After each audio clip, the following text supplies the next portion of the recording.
escola do mundo, onde eu posso ensinar e aprender. A palavra da sabedoria é a nossa EBD. Deus é o nosso diretor, o Espírito Santo nosso professor. A Bíblia é a cartilha que ensina o caminho, a verdade e a vida. Deus é o nosso diretor, o Espírito Santo nosso professor. A Bíblia é a cartilha que ensina o caminho, a verdade e a vida. Bom dia, irmãos. Graça e paz. Que a proteção de Deus esteja sobre todos e as bênçãos de Deus. Estamos aqui nesse domingo de manhã, mais uma vez, para continuar os nossos estudos da nossa escola dominical. Na revista Expressão, é tudo sobre Jesus, Cristo revelado e anunciado no Antigo Testamento. Hoje nós vamos estudar a lição número 10, Jesus, o guerreiro ensanguentado.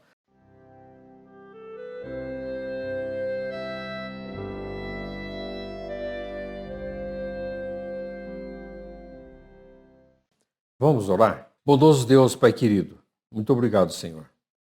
Muito obrigado, Pai, porque estamos aqui reunidos em Teu nome, Senhor, para estudar a Tua palavra, para aprendermos mais de Ti, aprendermos mais da Tua vontade, Pai.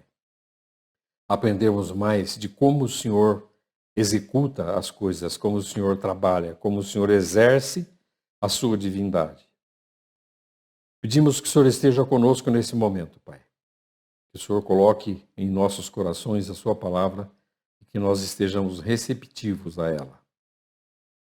Esteja conosco, em nome de Jesus. Amém. Essa lição de hoje é baseada nesse texto do livro de Isaías, no capítulo 63, de 1 a 6. Vamos ler?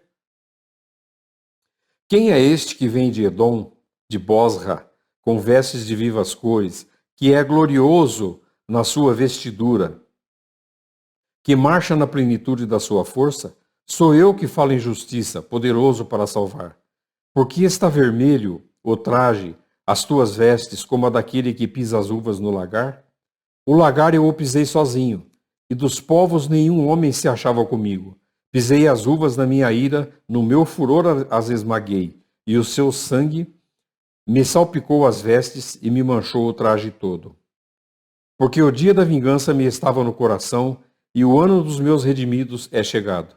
Olhei, e não havia quem me ajudasse, e admirava-me não haver quem me sustivesse. Pelo que o meu próprio braço me trouxe a salvação, e o meu furor me susteve. Na minha ira pisei os povos, no meu furor embriaguei-os, derramando por terra o seu sangue. A lição numa frase nos diz que Jesus ele é manso, ele é humilde, mas ele também é implacável com o pecado. Pois a sua obra, ela inclui a destruição de todos os povos que oprimem o seu povo. Mais ainda, Cristo é bom, é manso, é humilde, mas isso não significa que ele é insensível ao pecado. Ele não faz cafuné no pecado. Ele não tolera o pecado. Cristo não tolera o pecado, não o abraça, nem faz vistas grossas para ele. Jesus ama seu povo e declara vingança aos seus inimigos.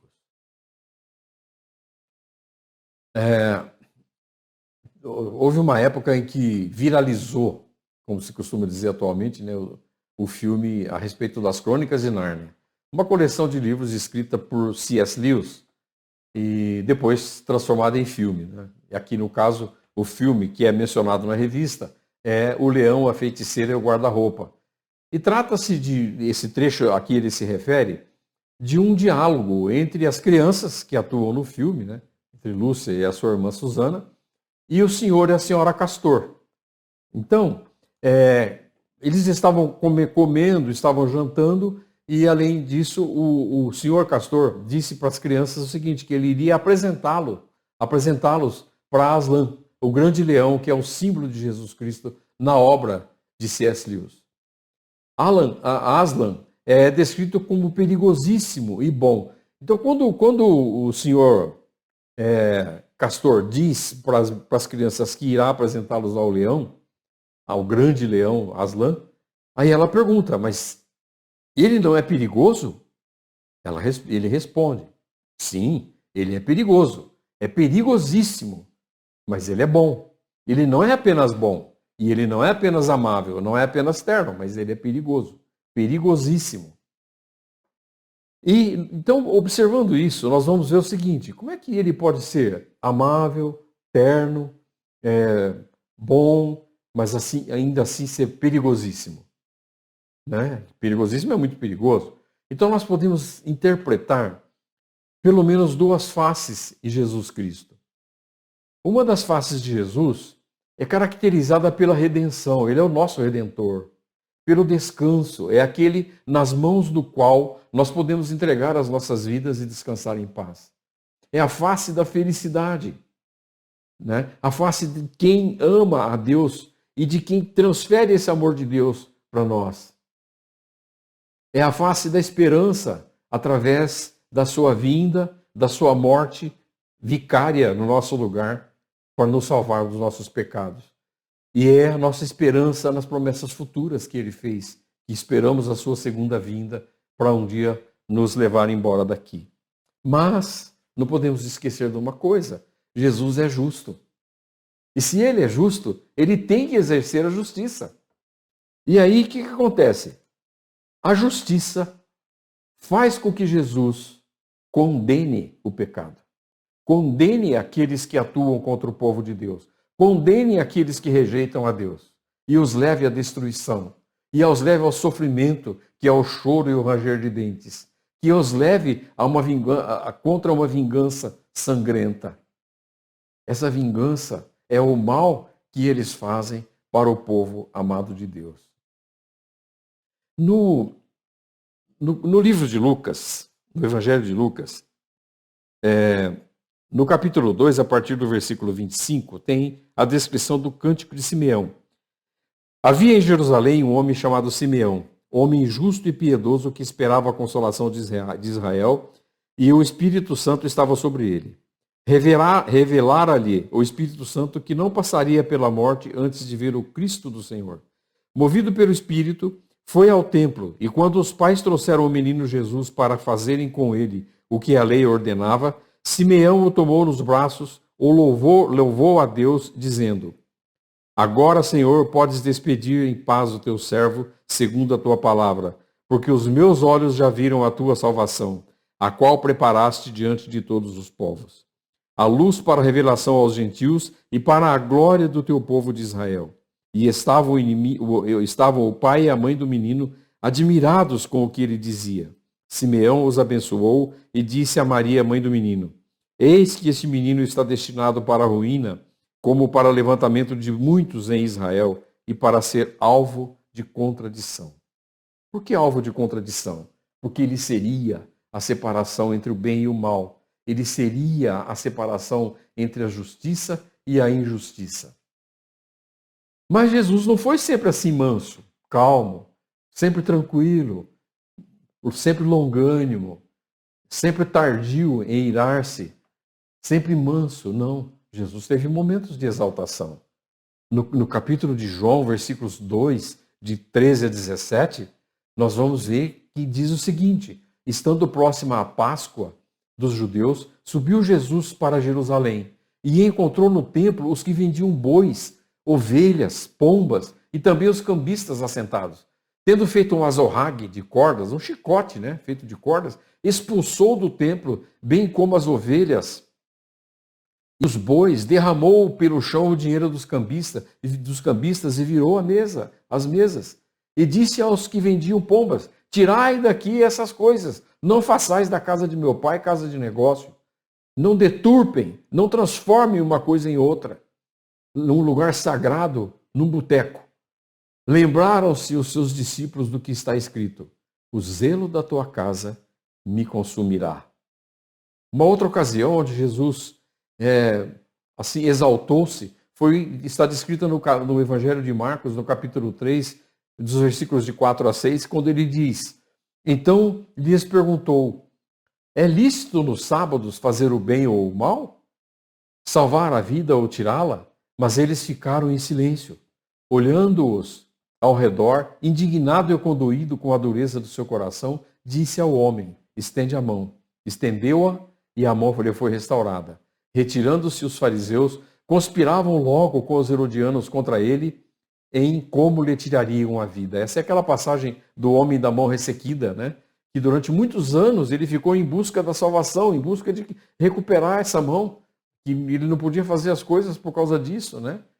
E nesse episódio Jesus restaura a mão dele, e era um sábado, e aí, veja bem, ele criou uma separação entre a tradição judaica e o que ele entendia como correto.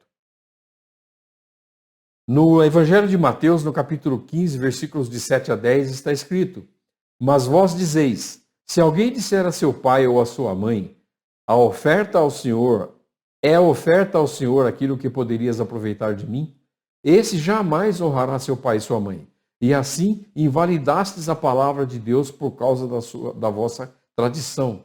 Hipócritas, bem profetizou Isaías a vosso respeito, dizendo: este povo honra-me com os lábios, mas seu coração está longe de mim. Em vão me adoram, ensinando doutrinas que são preceitos de homens.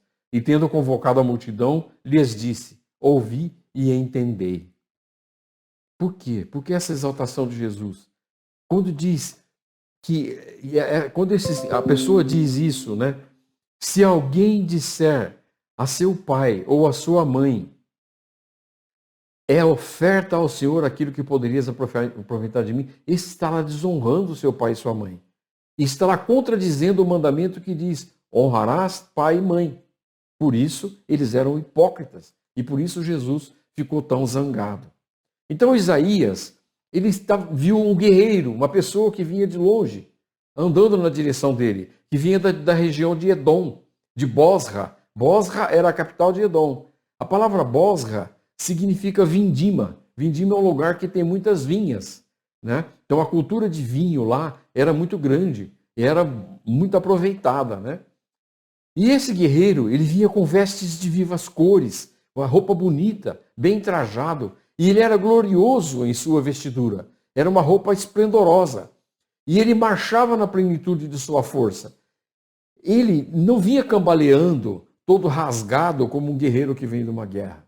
Ele andava de cabeça erguida, ele era ereto, ele era frondoso, né?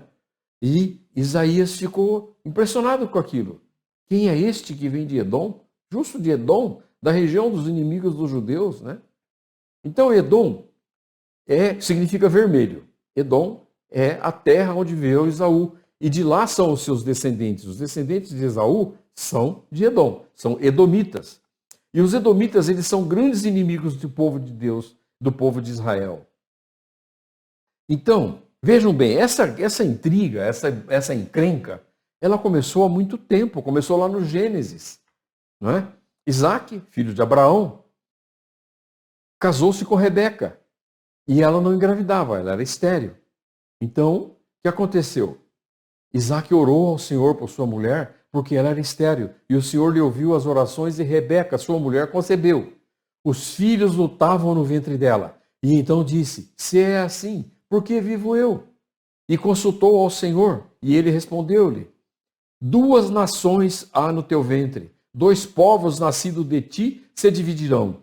Um povo será mais forte do que o outro, e o mais velho servirá ao mais moço. Percebe-se que dentro do ventre dessa mulher já havia uma dissidência, já havia uma discórdia, 2 crianças se debatendo dentro do ventre. Bom, eles nasceram, eram gêmeos, né? Nasceu primeiro Esaú. Esaú era ruivo, era vermelho e muito peludo. E em seguida nasceu Jacó, grudado no calcanhar de Esaú. Por isso que ele é chamado Jacó, isso que significa usurpador. E aí, eles cresceram. Esaú virou um caçador, um homem do campo, um indivíduo que gostava de caça e que gostava de trazer as caças e fazer uns guisados muito gostosos para o seu pai. E por isso, ele era amado por Isaac. Por outro lado, Jacó era amado por Rebeca. Veja que já existe uma discórdia aí também. Isaac amava Esaú e Rebeca amava Jacó. Jacó era um homem das ovelhas, que cuidava das fazendas, que vivia nas tendas, que cuidava do gado do pai e assim por diante, né? E naquela época a tradição dizia o seguinte, que quando o filho chegava à maioridade, quando o pai já estava velho, ele passava o direito da primogenitura. Esaú era o primogênito, passava a herança para o filho mais velho, né? E então ele punha a mão na cabeça, a mão direita na cabeça do filho e transferia para ele o direito da primogenitura. Só que um dia, quando Esaú saiu para caçar, Rebeca, aproveitando que Isaac já estava velho, cheio de catarata, não enxergava mais nada, pegou Jacó, colocou em cima dele uns pelos e passou uns couros lá dos animais que Esaú caçava, para ele ficar com o cheiro que Esaú tinha, e o levou diante de Isaac para receber a bênção da primogenitura. Então, Isaac transferiu para Jacó, e não para Esaú, a bênção da primogenitura. E quando Esaú voltou da caça e viu o que tinha acontecido e ficou sabendo do que tinha acontecido, ele perguntou para o pai, ficou muito furioso, por que o senhor fez isso? E Isaac respondeu-lhe, veio teu irmão astuciosamente e tomou a tua bênção. Disse Esaú, não é com razão que se chama ele Jacó? Por 2 vezes já me enganou, tirou-me o direito da primogenitura e agora usurpa a bênção que era minha. Disse ainda, não reservaste, pois, bênção nenhuma para mim? Então Isaac respondeu a Esaú, eis que o constituí em teu senhor, e todos os seus irmãos lhe dei por servos. De trigo e de mosto o apercebi. Que me será dado fazer-te agora, meu filho? Ou seja, transferi tudo para ele. Transferi tudo para Jacó. Para você não sobrou nada. Né? O que eu vou fazer por você agora? E aí, Esaú, ainda bravo, conversando com o pai, e Isaac lhe respondeu, longe dos lugares da terra será a tua habitação, e sem orvalho que cai do alto, ou seja, ele ia viver no deserto. Viverás da tua espada e servirás a teu irmão. Quando, porém, te libertares, sacudirás o teu jugo da tua cerviz. Passou Esaú a odiar Jacó por causa da bênção, com os que seu pai o tinha abençoado, e disse consigo, vem próximos os dias de luto por meu pai, então matarei a Jacó, meu irmão. Vejam, portanto, que essa rixa, que essa encrenca, que essa dissidência aconteceu lá no Gênesis. Então, resumidamente, Edom é o sobrenome dado a Esaú, filho de Isaac e Rebeca, irmão gêmeo de Jacó. O nome foi dado devido ao fato de Esaú, o primogênito, ter sido o primeiro a nascer, e ele era muito ruivo, e todo vestido de pelos, ele parecia um urso. Edom significava ruivo, e esse nome também aplica-se aos descendentes de Edom, né? São os edomitas, e às terras da sua herança. Os descendentes modernos de Esaú são os árabes. Então a gente percebe o contexto atual dos dias de hoje. Israel está numa região onde ele está cercado por árabes de todos os lados, por pessoas que ficam brigando, atacando, jogando foguete e tudo mais, e eles nunca têm paz. Bosra era a capital de Edom, era a principal cidade daquela região, a sudeste do Mar Morto. E esse nome significa forte, era uma cidade forte. Também é o nome de uma cidade em Moabe, de uma cidade moderna chamada Basra, no Iraque. Essa rixa era tão grande que os salmistas oraram ao Senhor pedindo que ele vindicasse o seu povo da perseguição, que ele tirasse do seu povo a perseguição e a maldade de Edom. Contra os filhos de Edom, lembra-te, Senhor, do dia de Jerusalém, pois diziam, arrasai-a até os seus fundamentos. Quando Nabucodonosor atacou e destruiu Jerusalém, o povo de Edom vibrou apaixonadamente e eles gritavam, arrasai-a até os seus fundamentos. E aí, a resposta do guerreiro à pergunta feita por Isaías. Sou eu que falo em justiça, poderoso para salvar. Pela sua resposta, Isaías deduziu que ele era o servo do Senhor. No capítulo 59, versículo 21 do livro de Isaías, o Senhor diz, quanto a mim, esta é a minha aliança com vocês, com eles, diz o Senhor, o meu espírito que está sobre ti e as minhas palavras que pus na tua boca não se apartarão dela, nem da dos teus filhos, nem dos filhos dos teus filhos. Não se apartarão desde agora e para todo sempre, diz o Senhor. O Espírito do Senhor Deus, isso em Isaías, no capítulo 61, versículo 1, diz: o Espírito do Senhor Deus está sobre mim, porque o Senhor me ungiu para pregar as boas-vindas, as boas novas aos quebrantados. Enviou-me a curar os quebrantados de coração e a proclamar a libertação aos cativos e a pôr em liberdade os algemados. Isaías entendeu isso, que ele era ungido de Deus para fazer essa ação. Na verdade, o ungido de Deus era o guerreiro que estava vindo de Edom, né? Isaías entende que aquele que vem de Edom é o Salvador, aquele que viria para salvar a filha de Sião, que é Jerusalém. Ele vem de Edom para Sião com o objetivo de relatar o que ele estivera fazendo. Ele é poderoso para salvar, e o seu poder para salvar não se esgota jamais. Mas o que será que ele estava fazendo em Edom? Né? Acho que é uma pergunta meio lógica essa. O segundo tópico da lição, as vestes do guerreiro, as vestes que Isaías contemplou desde longe. Versículo 2, ele diz, Isaías 63, 2, ele diz o seguinte: por que está vermelho o traje e as tuas vestes como as daquele que pisa uvas no lagar? Gente, o lagar é um tanque muito grande que eles enchiam de uvas e as pessoas entravam ali dentro, iam pisando as uvas com os pés, iam esmagando as uvas para extrair o suco da uva, né? Isso era o lagar, tá? E aqui no caso,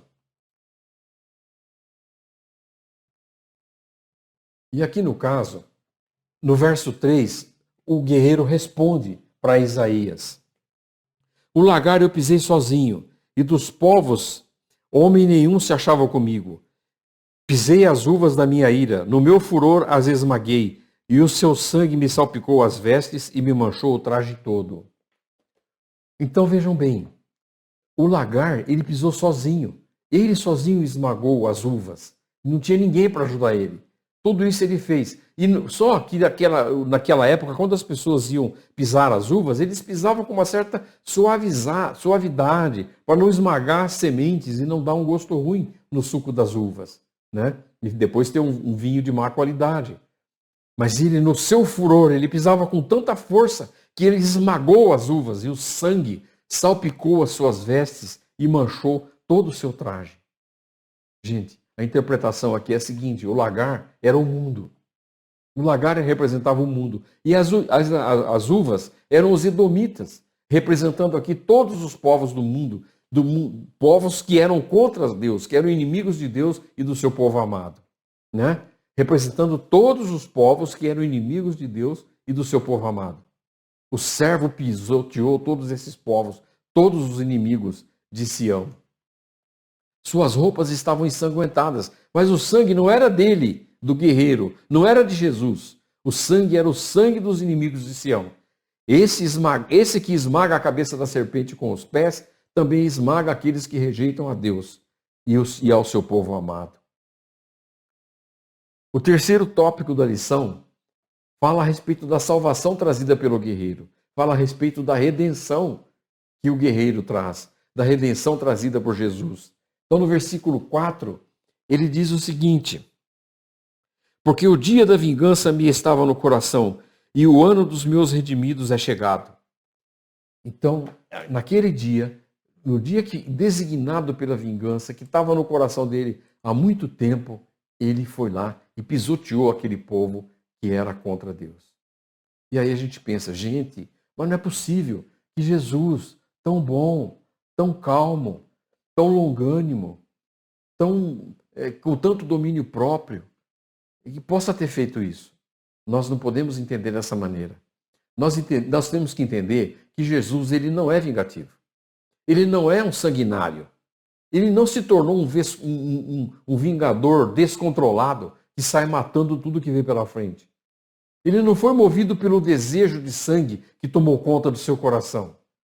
Ele não foi um serial killer que saiu matando todo mundo só para sentir o cheiro do sangue. O objetivo da vingança não é o que fizeram com ele, humilhando e maltratando de todas as maneiras. mas o que fizeram com o povo. É esse o motivo da vingança dele. É por isso que ele ficou tão exaltado. E tudo isso que ele fez, por que ele fez tudo isso? Isso se chama redenção. Ele estava redimindo o seu povo. Ele estava libertando o seu povo. Libertando o seu povo do quê? Do pecado. Do peso do pecado. Ele suportou isso durante muito tempo. O seu povo sendo maltratado, perseguido pelos egípcios. Depois foram perseguidos no deserto. Teve uma ocasião lá, quando eles iam atravessar numa determinada região, que eles iam passar pela terra dos edomitas, eles não perceberam, não permitiram que eles passassem. Tiveram que dar uma volta muito grande por causa disso, né? E assim por diante. Então o povo perseguido, maltratado, oprimido, dizimado pelos seus inimigos. Foram atacados muitas vezes no deserto, né? Finalmente, quando chegou o momento de executar a vingança pelos seus redimidos. E ele foi fazer essa vingança, né? Os versículos 5 e 6 dizem o seguinte: olhei e não havia quem me ajudasse, e admirei-me de não haver quem me sustivesse. Pelo que o meu próprio braço me trouxe a salvação, e o meu furor me susteve. Na minha ira pisei os povos, no meu furor embriaguei-os, derramando por terra o seu sangue. Veja que coisa interessante, né? Ninguém podia ajudar ele a fazer o que ele tinha que fazer. Ele teve que fazer sozinho. Quando Jesus estava no Getsemane, ele pediu para os apóstolos orarem com ele. E eles dormiram e deixaram ele sozinho. E toda aquela transfiguração que ele teve, aquele episódio da hematidrose, quando ele transpirava sangue, tudo aquilo ele estava sozinho. Quando ele estava na cruz, ele estava sozinho. E ele disse: Pai, por que me desamparaste?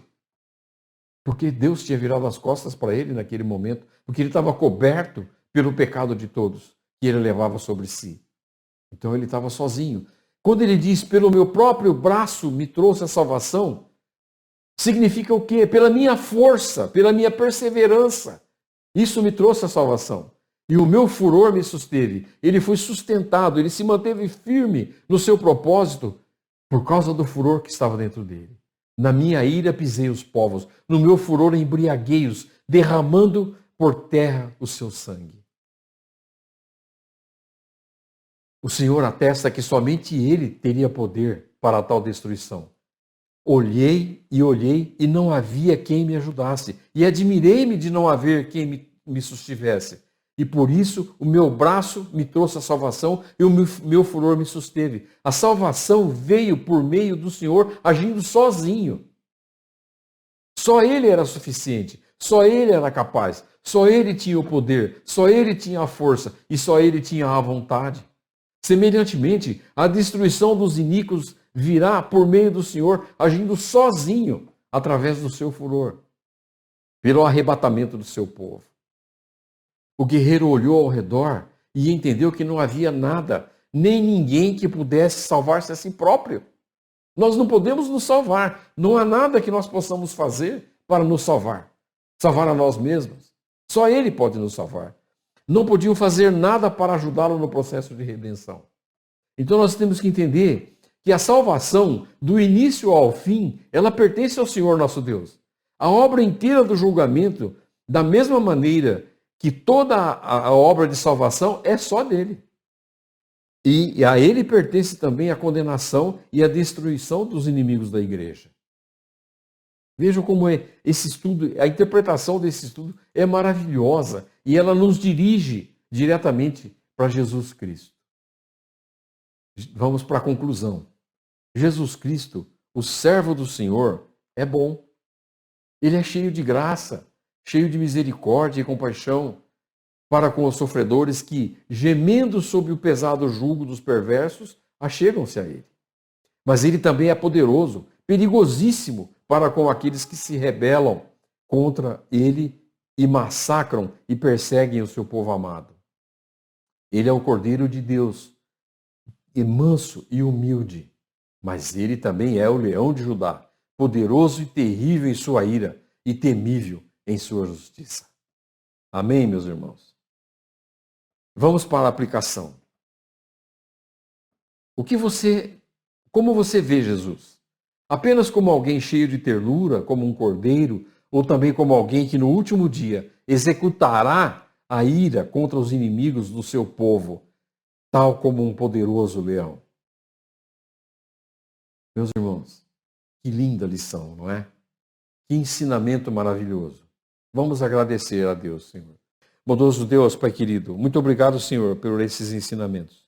Muito obrigado, Pai, por esse tempo de estudo. Muito obrigado, Pai, por todas as coisas que o Senhor nos ensina, por toda a sua bondade, pela tua misericórdia, que o Senhor nos dá tão bondosamente todos esses ensinamentos. Obrigado, Senhor. Nós te agradecemos. Em nome de Jesus. Amém. Bom domingo, meus irmãos. Graça e saúde a todos. Tomem cuidado, que o vírus é perigoso. Bom dia a todos.